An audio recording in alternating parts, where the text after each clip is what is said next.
So, I started the Rosaries channel back in 2019 when I was just 15 years old. On the 8th of May, I uploaded my very first video. Is Denmark socialist? A PragerU response. At the time, it was just a one-off thing. It might even have been for a school assignment. I'm not too sure. I didn't pick it back up again until the spring of 2020 when I was doing my International Baccalaureate High School Diploma. As a prerequisite to graduating, you had to complete a set number of hours worth of extracurriculars and other personal projects. Content creation and YouTube fit perfectly into the criteria, and it was the major reason why I started uploading regularly. I did YouTube throughout high school and then kept it going. Over the past 3 years, my upload schedule gradually increased in intensity, culminating in a year and a half of almost daily uploads. I continued with YouTube when I started my university studies, and the money I made from it got me through my first year here in Amsterdam. At this point, however, I think it's time for me to take a step away from content creation. This wasn't the first bout of doubt I had regarding my YouTube channel. On at least 3 other occasions, I had concrete plans to withdraw and stop making content. The reasons, at the time, mostly revolved around stress and pressure. I'll get into the final reasons for my decision right now in a little bit. What really gave me the opportunity to reflect on all this and reach my final decision were the issues I had with finding housing in Amsterdam, which caused me to take a hiatus during the summer. Amsterdam housing is brutal, particularly for international students. I've had to say goodbye to a good friend of mine this year, who had to return to her country of origin because she couldn't find a place to live, and her parents, understandably, didn't want her to couch surf. And still, there are many more who didn't even make it here in the first place due to not finding a place to live. Fortunately for me, as you can see, it worked out in the end, but not without many months of intense searching, outreach, and stress. I only ever made it to one housing interview, which luckily worked out and is now the place I'm currently staying at. But that break from YouTube and streaming that I took while I was busy with life gave me an important moment to clear my head, get a new perspective, and think about my future. There are many reasons why I'm withdrawing from content creation. The major one being one of personal development and setting myself up for success in the future. While I know far from everything, I've learned a lot of what there is to learn from YouTube over the past 3.5 years, and I feel like I'm beginning to run into diminishing returns with regard to my personal development. Don't get me wrong, YouTube and content creation is an excellent way to learn a great many things, particularly at such a young age where many other types of work are unavailable to you. But now that I'm 18, I have so many more opportunities for personal growth available to me. Diversifying is important from a financial, career, and personal development perspective. And with that being said, I'd rather have my next 3 years be filled with new, varied experiences than be filled with another 3 years of content creation and YouTube. Furthermore, while I would say I have more life experience than the vast majority of people my age, I still have the limited perspective that comes with being young. And had I compounded that with a continuation of doing the one profession I'd done since I was 15, I'm afraid the quality of my social and intrapersonal insight would greatly suffer, and as an effect, so would any potential content. Another facet that is unique with YouTube compared to most jobs is the workflow. You never, and I mean never, stop working. And nor should you if you're trying to be as successful as you can. It's not like most jobs where you go to work, give it your all, and then head home and wind down. The constant brainstorming, networking, scheduling, researching, planning, recording, streaming, uploading, marketing, and much more creates a workflow that just never ends. There is always something you can do. And while I appreciate it, as somebody who likes to give things their all, it also has significant drawbacks.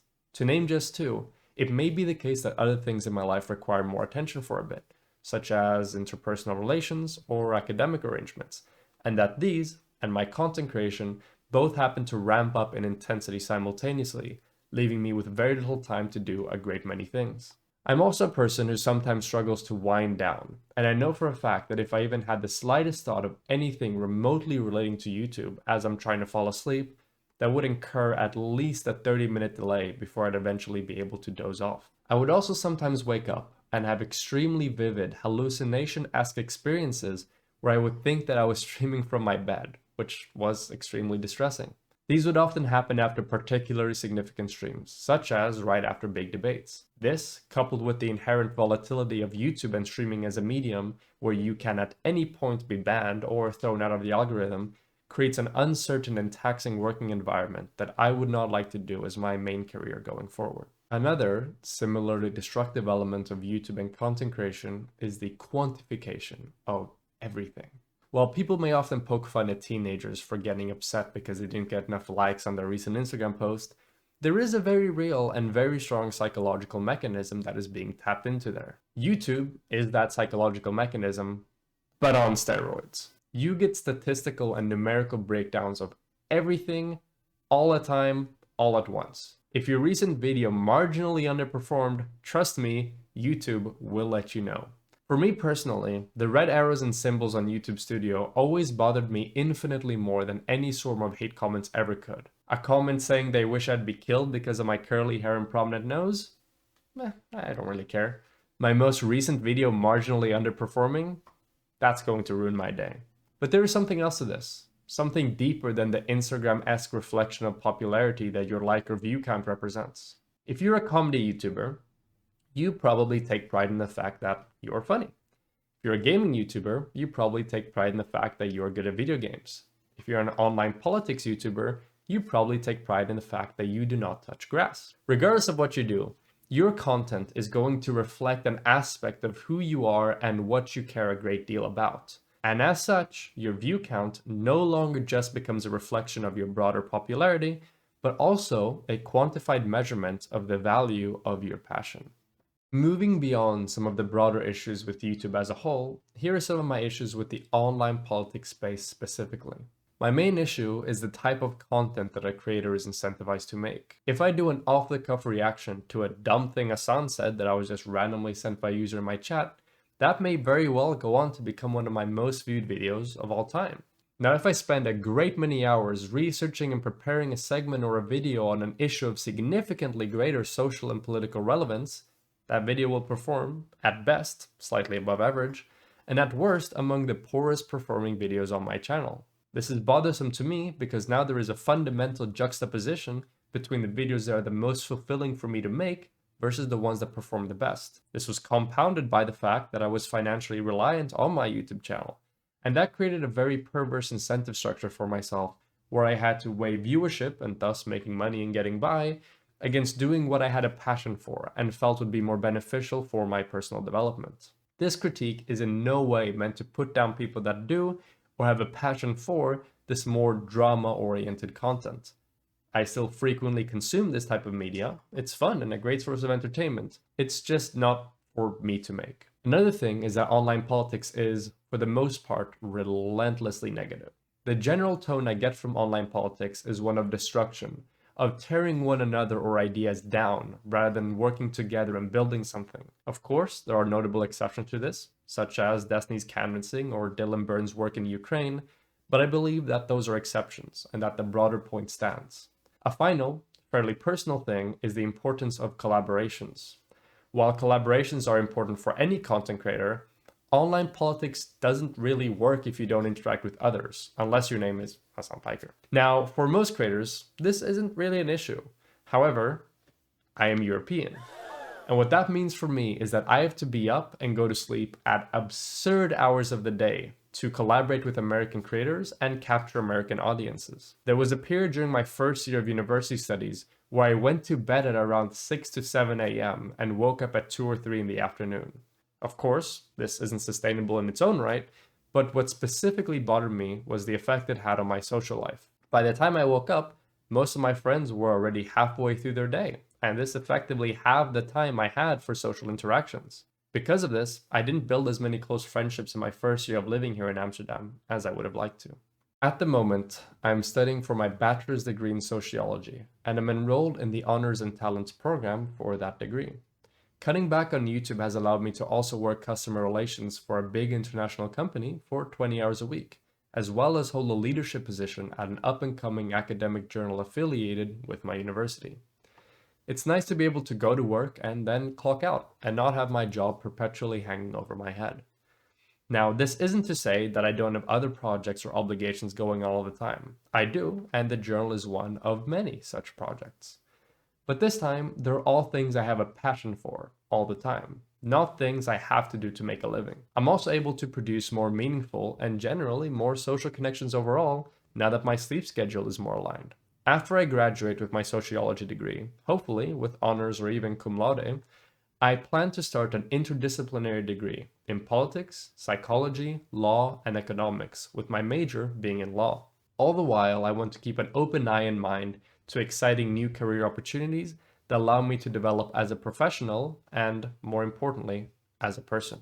All in all, I am extremely happy with my choice to take a step away from YouTube, and I feel like I did what's best for me. While I will not be regularly producing my own content from here on out, I'll still have my finger on the online politics pulse, hop on other people's stream occasionally, and work on stuff behind the scenes. Rose Wrist has been a hell of a journey.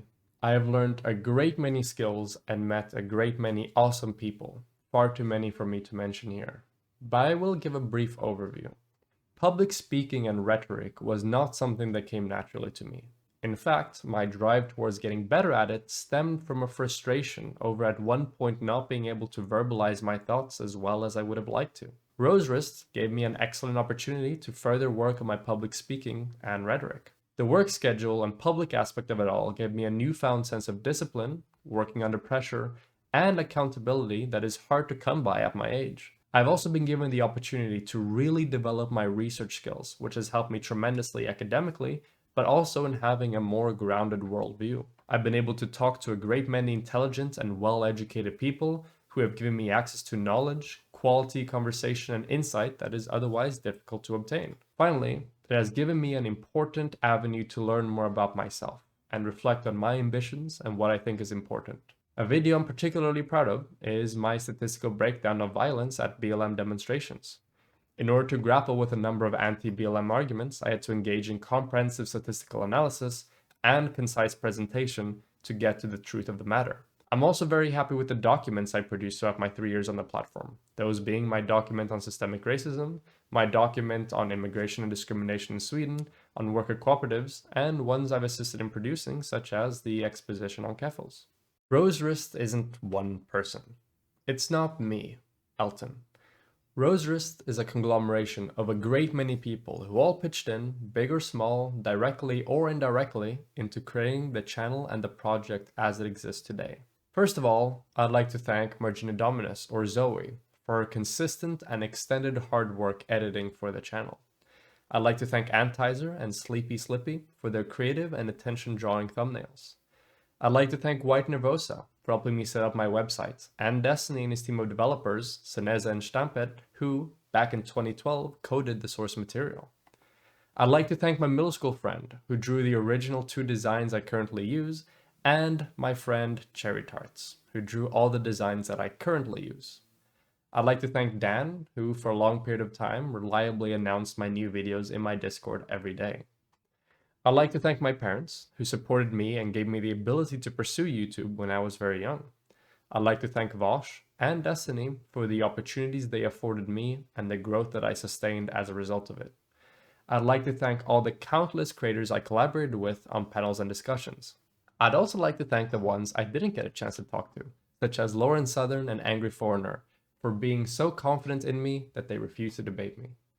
Finally, I'd like to thank you, the viewer, for your unwavering support and for taking the time out of your days to hear out a random teenager from Sweden.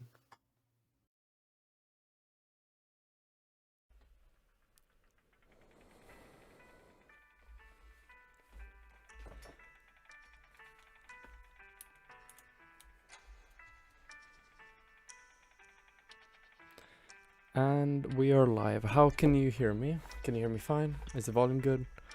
You would agree Europe does exist. It's true. The rumors are true. All right. Europe does exist, in fact. Okay. I have someone who I'd like to thank for the compilation of this data, and I'm going to bring that person on now, if I may, because they are the person who made the original document from which I callously ripped so many of my sources. Rose. Hello. Hello. Is North Korea democratic?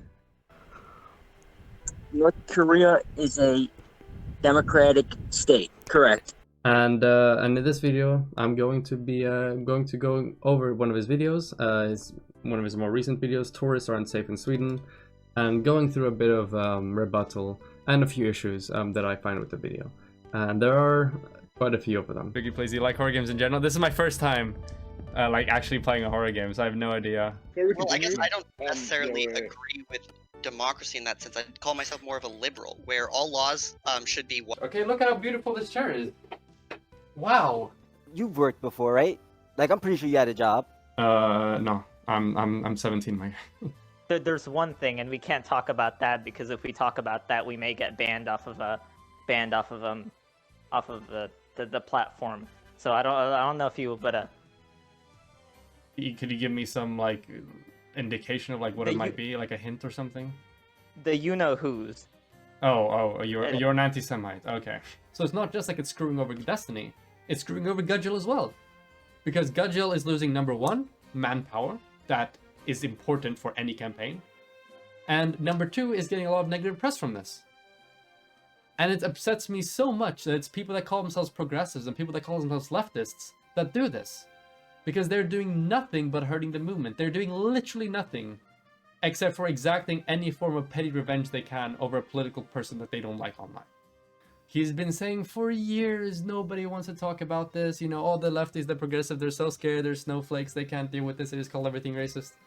As soon as I reach out to him, I lend him a hand, he slaps it away, says my video is a complete garbage, and says he wants a public apology, and then he'll consider having me on. And I am a classical liberal. Some people, some crazy lefties, would call me an anarcho-capitalist. Analyzing the values and limitations of cooperative firms. So you only have one solution to this problem?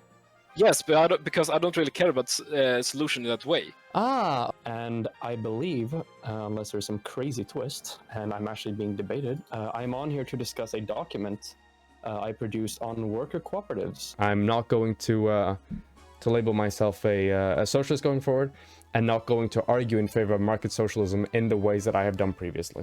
Pretty good. How you doing? I'm doing good. It's a little bit late, but that's okay. I'm excited to have the conversation. So Ross, and this is just going to be a whole debunking debate, isn't it? This video will be a comprehensive overview of what we know about the BLM protests. Number 3, and this is the most important part of all, explain, substantiate, let me know why you think like you do and you don't just think it without telling me why. This whole conversation, you're fishing for gotchas and then you're trying to like act like you're psychoanalyzing me? Dude, come the fuck on with this. In this video, we will be debunking this video by race realist Ubersoy, titled Vosh is wrong about race and IQ, and in fact be demonstrating why it is Ubersoy that is wrong about race and IQ. In your sponsorship, okay? You didn't just say buy, okay? You said buy and sell. Oh, fuck. Well, you got me. You can sell them.